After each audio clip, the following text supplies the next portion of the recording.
Welcome to Understanding Soccer in Europe, the fifth step, transfers, a guide for Americans.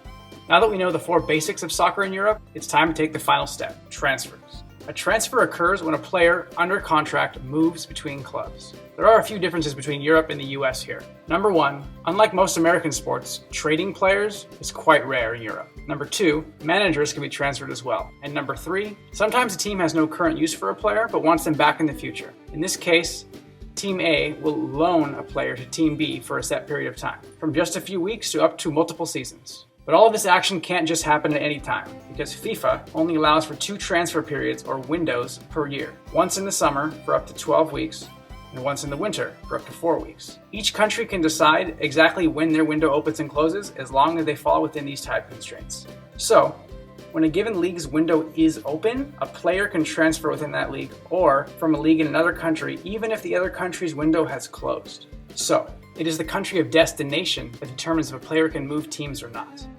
Okay, so we know what a transfer is and when it can happen, but what actually occurs if Team A wants a player from Team B? Great question.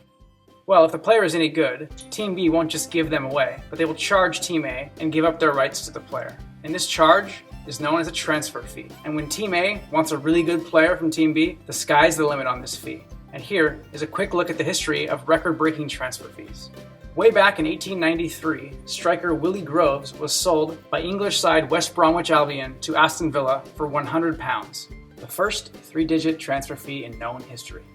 And from that point, it's been game on. The £1,000 mark was crossed just 12 years later in 1905, £10,000 in 1928, £150,000 in 1961, £500,000 just 7 years later. Then, in 1975, Italian striker Giuseppe Savoldi was sold to Napoli for £1.2 million, the first at 7 figures. But that noise shrinks in comparison to more recent activity, which in 2009 saw Cristiano Ronaldo bought by Real Madrid for £80 million, $137 million, and Madrid was at it again in 2013 when they bought Gareth Bale for an estimated £100 million, which is $146 million. And remember, that's just for the right to pay Bale an additional $26 million per year to play in Madrid. The reason we say an estimated £100 million is because the exact fees are often not known, because they are incentivized by statistics like time played, goals scored, and trophies won.